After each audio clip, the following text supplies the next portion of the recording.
Hi, one and all. Welcome back. Thank you for your patience and support. I truly appreciate it. Today's topic is basically a continuance of yesterday's video. So if you haven't seen it, please go watch it. Today's video also comes with a huge disclaimer. I cannot categorize what I'm going to tell you as gossip, but nor can I categorize it as the truth. So I'm going to say that it is more of a conclusion a few people came to based on things they overheard on both sides of the pond, but particularly in and around Buckingham Palace.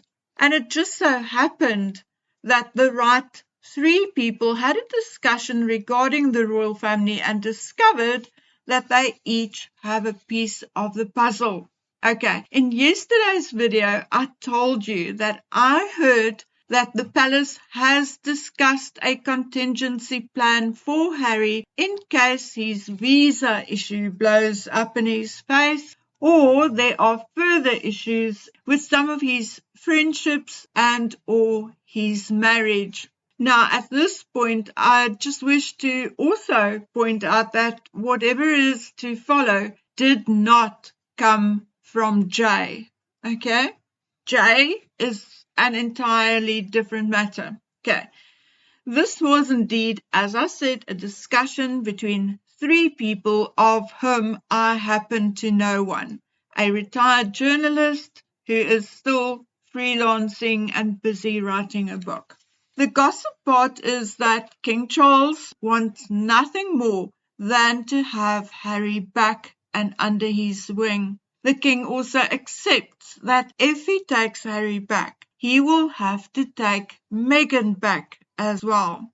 Now the possibility, and I truly think, that is my personal opinion, I truly think that it is more than a possibility. I think it is 100% the truth that a contingency plan is in place should the Markles as a couple or just Harry have to leave the United States.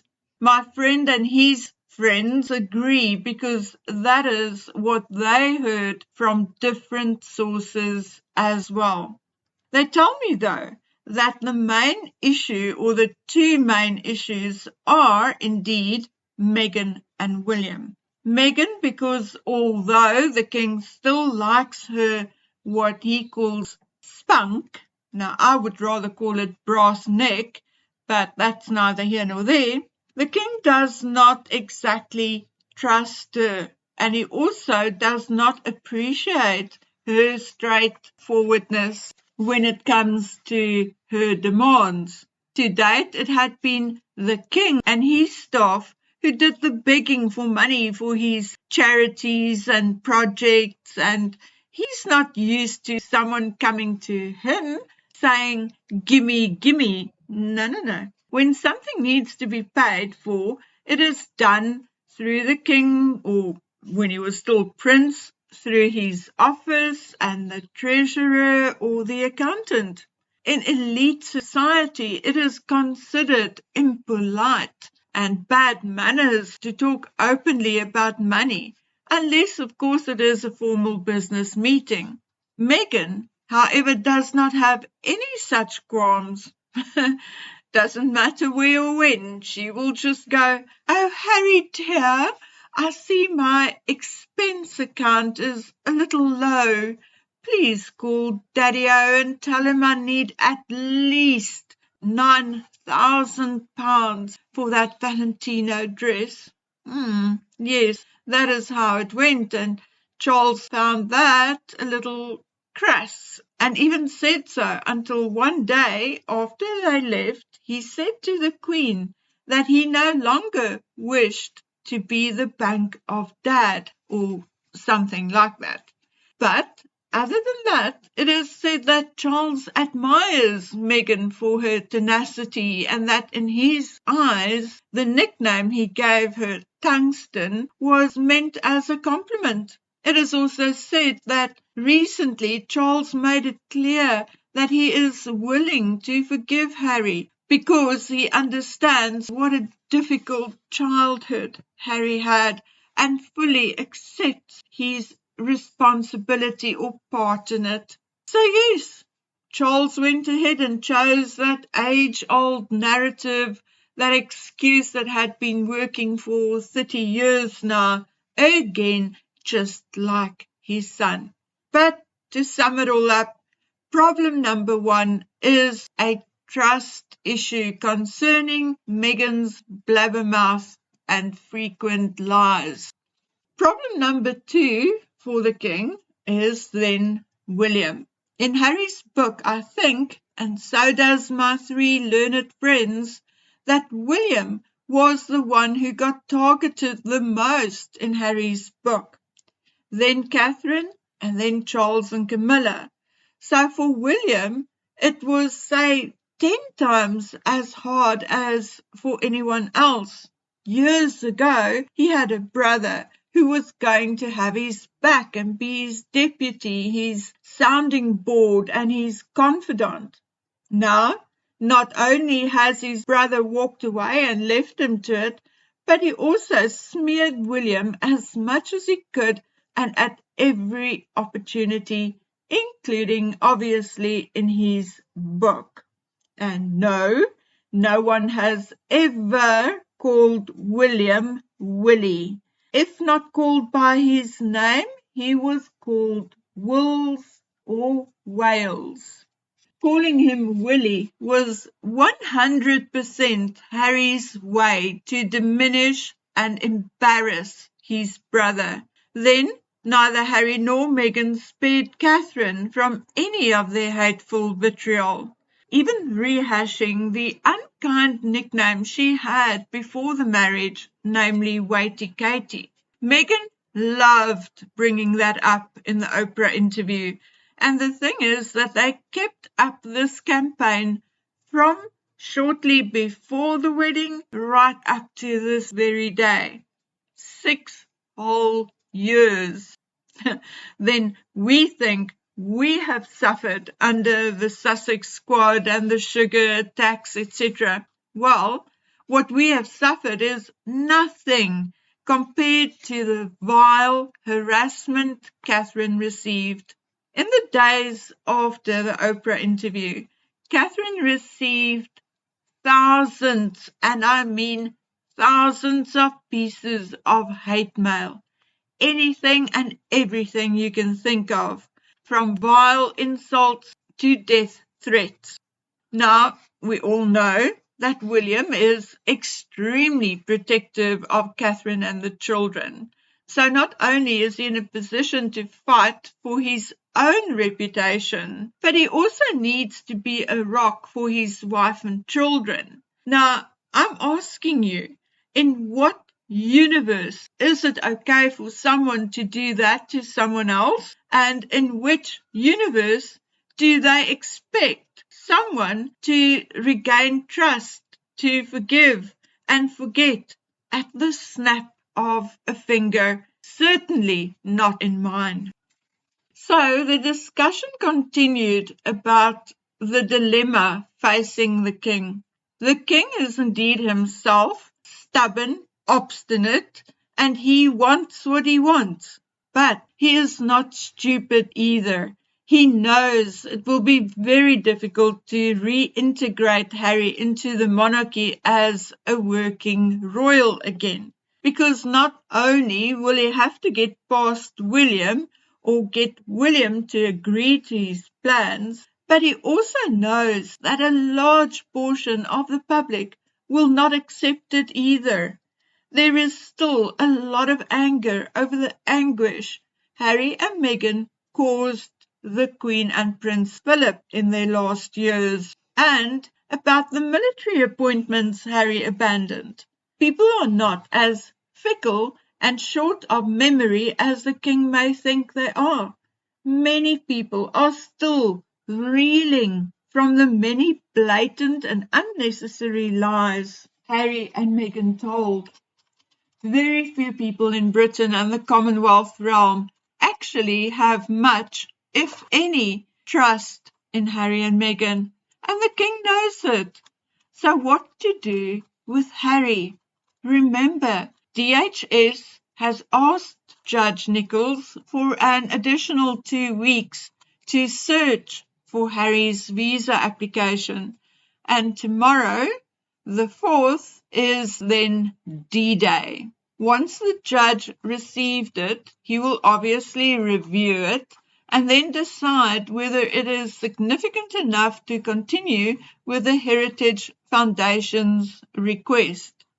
Now, I'm guessing it will take about a week or two for the judge to mull it over and get a court date on his calendar.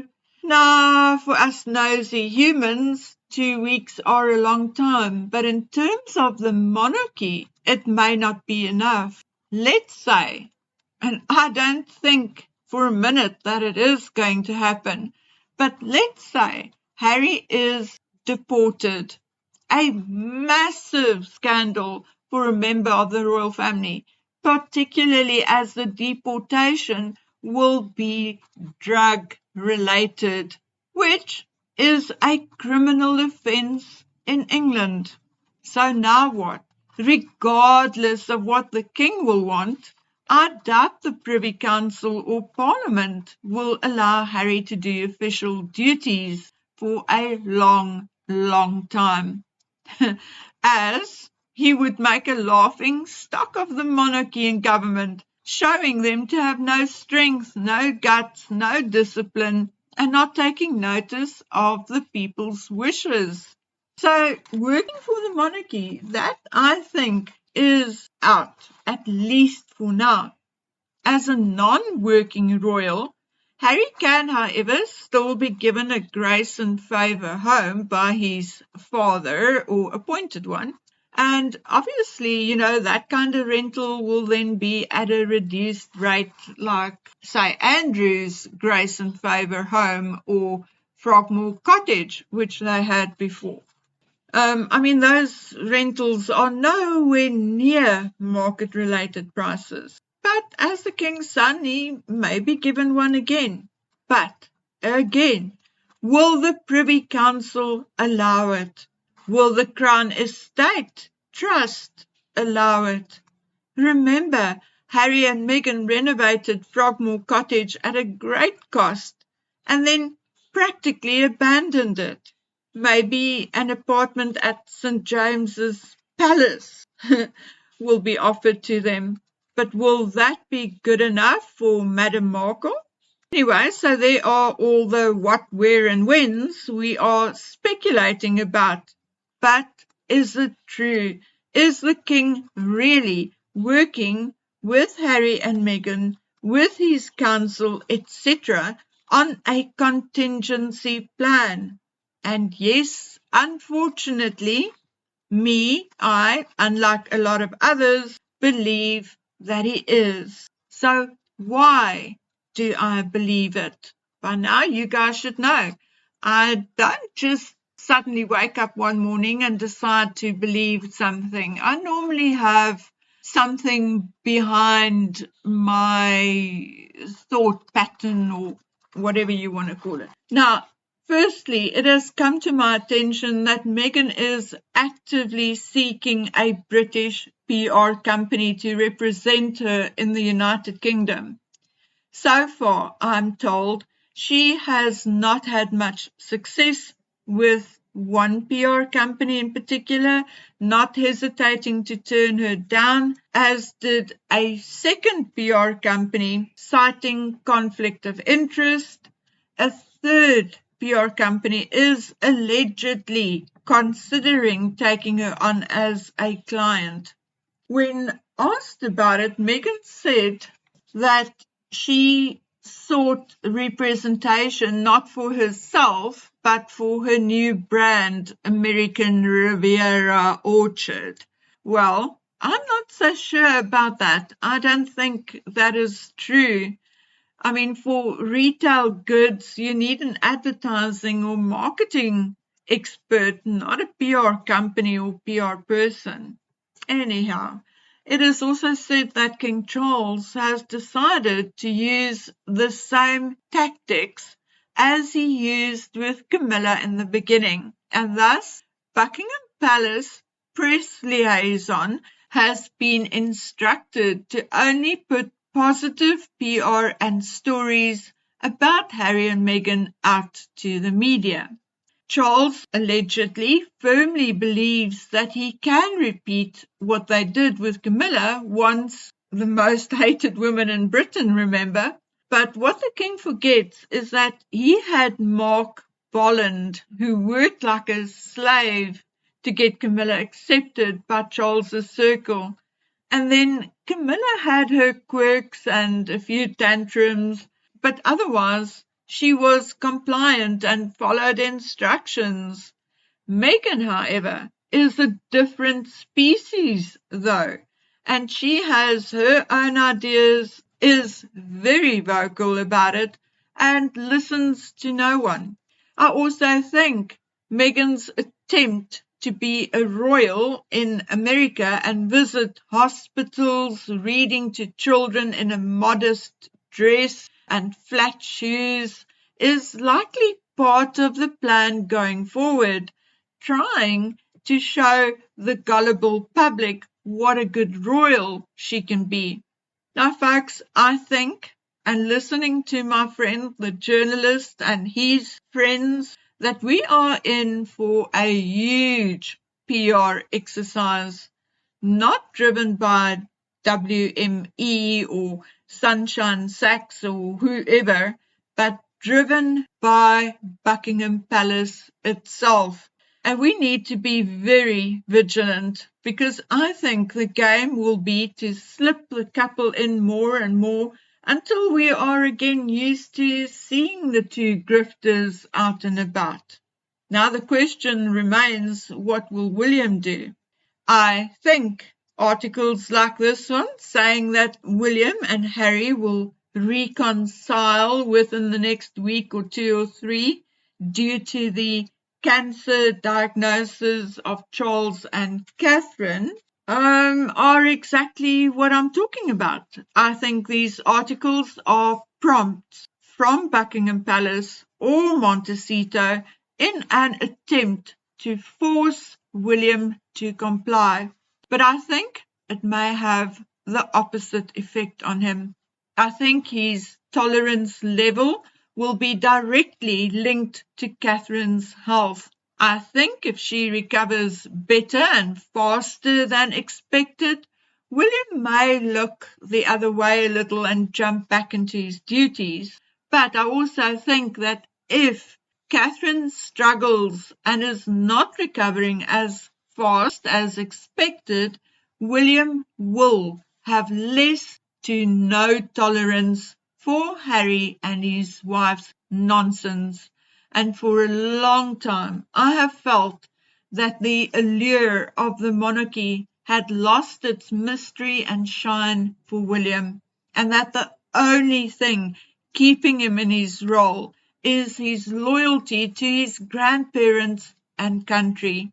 But I would not put William to a choice and ask him to choose between family and monarchy.